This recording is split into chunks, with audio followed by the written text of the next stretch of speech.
Hello class 8। मैं हूँ रश्मि विश्वकर्मा और ये आपकी संस्कृत की कक्षा है। आज की इस कक्षा में हम लोग छठवां पाठ, जिसका शीर्षक है भारतीय वैज्ञानिका, का अध्ययन करेंगे। इस पाठ को पढ़ने से आपको ये पता चलेगा कि हमारे प्राचीन समाज में, जो हमारा प्राचीन संस्कृत समाज था, उसमें विज्ञान की क्या स्थिति थी। तो चैप्टर को स्टार्ट करते हैं। हम इसका अनुवाद आपको बताएंगे। भारतं ज्ञान विज्ञान कारणादेव जगद्गुरु पदे विराजते। भारत ज्ञान विज्ञान के कारण जगत गुरु के पद पर विराजित है, या जगत गुरु माना जाता है, विराजित है। यदा संसारे जनाः वनेषु गुहासु वसन्ति स्म तदा भारते सिंधु नदी तटे विकसिता आसीत्। जब संसार के लोग वनों में, गुफाओं में रहते थे, तब भारत सिंधु नदी के तट पर विकसित था। मतलब जब लोग जंगलों में अपना विचरण करते थे, जिस समय सभ्य समाज का विकास नहीं हुआ था, उस समय भारत सिंधु नदी के तट पर पूर्णतया विकसित रूप में रहता था।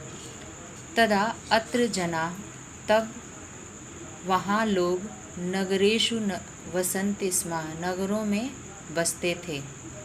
यदा अन्यत्र जनानाम् अक्षर ज्ञानमपि नासीत्, जब और जगहों पर लोगों को अक्षर का ज्ञान भी नहीं था, नासीत् मतलब नहीं था, तदा तब अत्र जनाः, वहाँ लोग यानी सिंधु में लोग संस्कृत भाषायाः व्यवहरन्ति स्म, संस्कृत भाषा में मतलब संस्कृत भाषा को अपने व्यवहार में अपनाए थे, मतलब संस्कृत भाषा बोलते थे।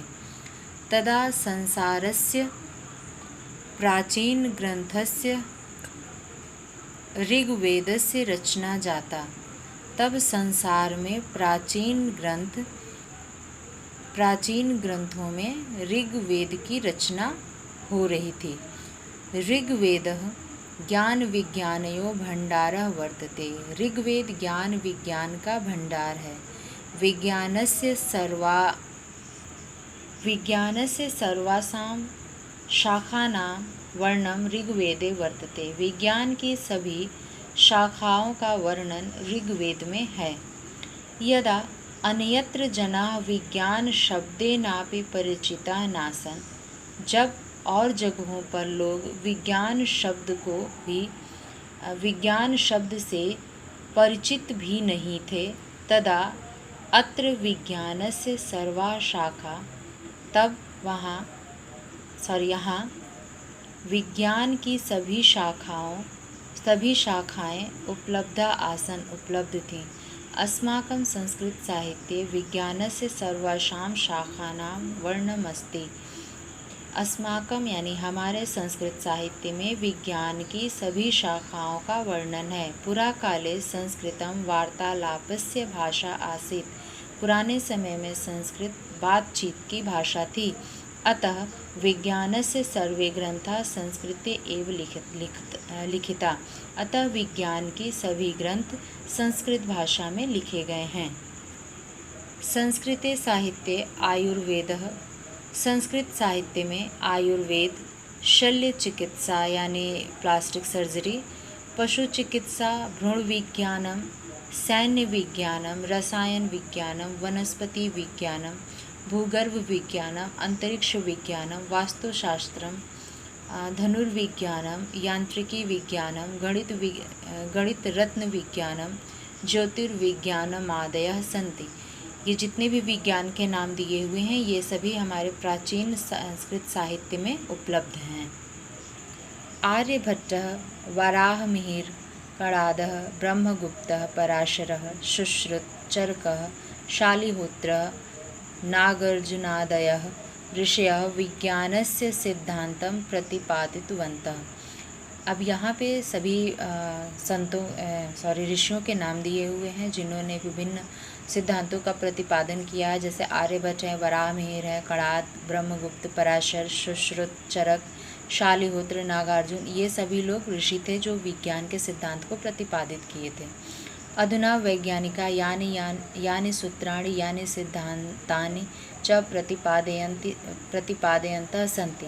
इस समय वैज्ञानिक जो सूत्र, जो सिद्धांत प्रतिपादित करते हैं, तानि सर्वाणि अस्माकं, वे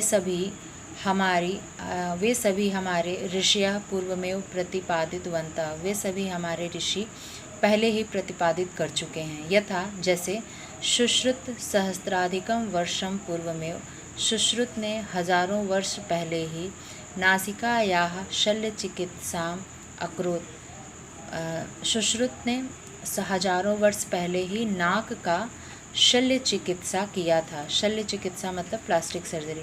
प्लास्टिक सर्जरी को इस समय के आधुनिक युग का देन माना जाता है, लेकिन हजारों वर्ष पहले हमारे देश में सुश्रुत ने नाक की प्लास्टिक सर्जरी की थी।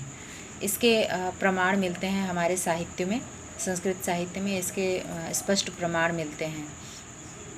इसके आगे विज्ञान के संबंध में हमारे संस्कृत साहित्य में और क्या क्या चीज़ें उपलब्ध हैं और हमें उनसे किस प्रकार से लाभ लेना चाहिए, ये सब मैं आपको नेक्स्ट वीडियो में इसके आगे के अनुवाद के साथ बताऊंगी। तब तक के लिए थैंक यू सो मच।